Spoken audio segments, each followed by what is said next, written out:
Hello, I'm SeafoodSource Editor Sean Murphy, and welcome to another edition of SeafoodSource TV, the bi-weekly video blog where we bring you news, information, and insights from the world of the seafood industry.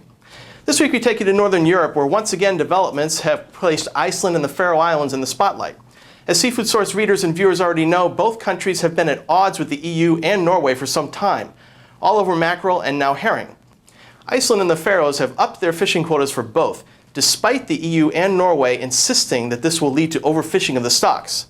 Last week, after months of debate and warnings by the European Commission, an EU committee voted to place its stamp of approval on a proposal to levy Atlanto-Scandian herring sanctions against the Faroes, calling the sanctions a direct consequence of the Faroese quotas. Now, technically, these sanctions require a final vote expected this month before they can take effect.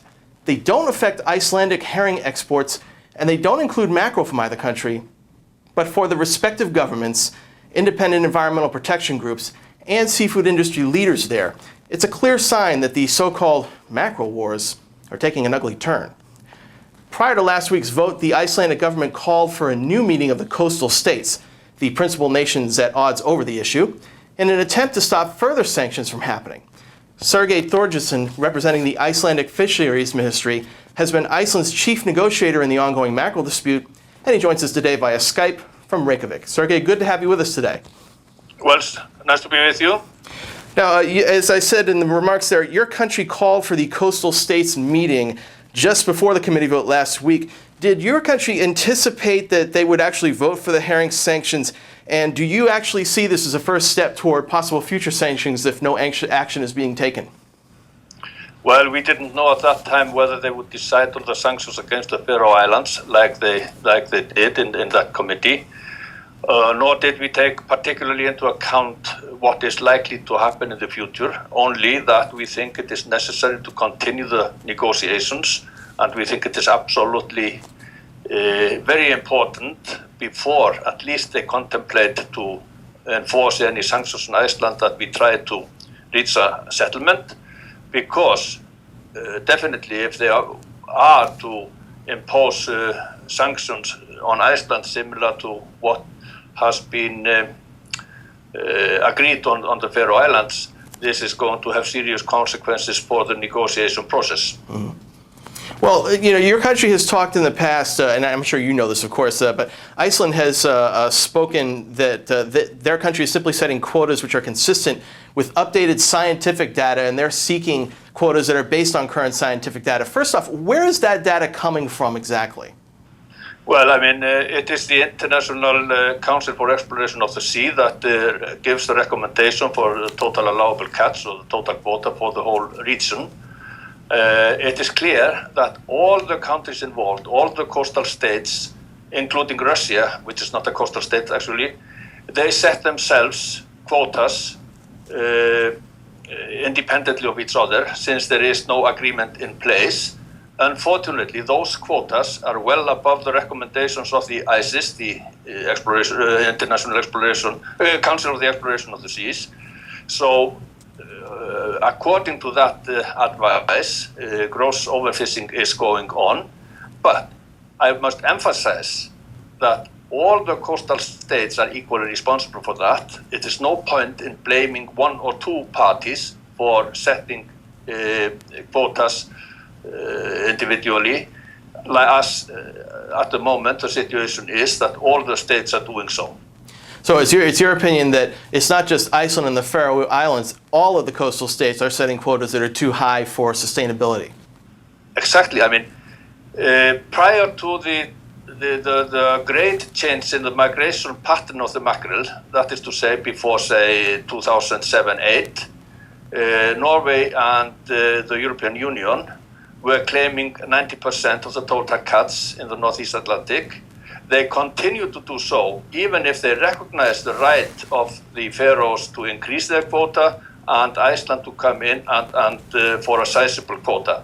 So that means that while they recognize that at the table, they don't do so in practice, while they still decide the same share as they used to have prior to our fisheries. Well, what reason would they give, or what reasons have they given during the negotiations for why they don't feel they need to lower their quotas, but Iceland and the Faroese do? What is their opinion on that? Well, I mean, they claim they have the historical right, and they don't, in my view, fully recognize the impact of the change of the migration pattern. I should mention that right until 2010, these parties did not accept Iceland as a coastal state to the Mackerel. Mm-hmm. So we have only been, though, at the negotiation table on the sharing arrangements now for just over 3 years. Now that they acknowledge our right, they should of course reduce their share.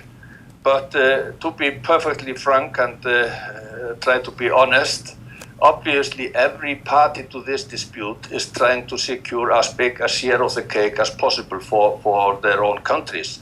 And I guess until we get closer to reaching an agreement, nobody wants really to cut their share ahead of the others. Okay. Well, your country did call some of those parties bullies at one point, saying they were bullying smaller nations. Is this really that kind of a political battle, or do you think that it's a little more level-headed than that? Oh, well, I mean, as far as the sanctions that are being imposed on the Faroe Islands, or are likely to be imposed on the Faroe Islands now, I think it is hard to describe that by other words than bullying. I think it's very unfair by a community like the European Union with several hundred million people to impose such economically hurtful measures on a little society, a friendly neighbor like the Faroe Islands with 50,000 inhabitants, over a disagreement on fishing arrangements. I think it is very unfair and cannot be called any other word than bullying. Well, finally, sir, one last thing. Talking about the fishing industry in general and the herring and the mackerel industry in general, if your country does end up facing sanctions, what sort of impact do you think that will have? I mean, obviously it would have an impact on your country, but do you think it would have an impact on the herring and the mackerel industry beyond your country? Do you think it would affect prices or supply? What's your take on that? Well, I mean, it is quite clear that if sanctions in line with those that we are expecting for the Faroes will be imposed on Iceland, it is going to have quite a significant economic effect here. But at the same time, it will be hurtful for those who have been importing those fish species from Iceland. There's no doubt about that. So it is going to harm some of the countries within the European Union at the same time. Okay, well, interesting insights, and good luck with the future negotiations. That's Sigurgeir Thorgeirsson. Thanks for being with us, sir. Thank you.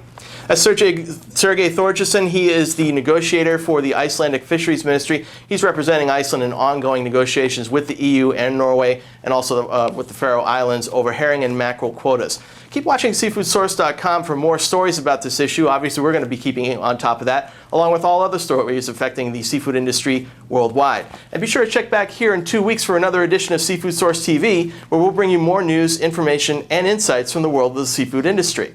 For now, I'm Seafood Source Editor Sean Murphy saying thanks for watching, and we'll see you online.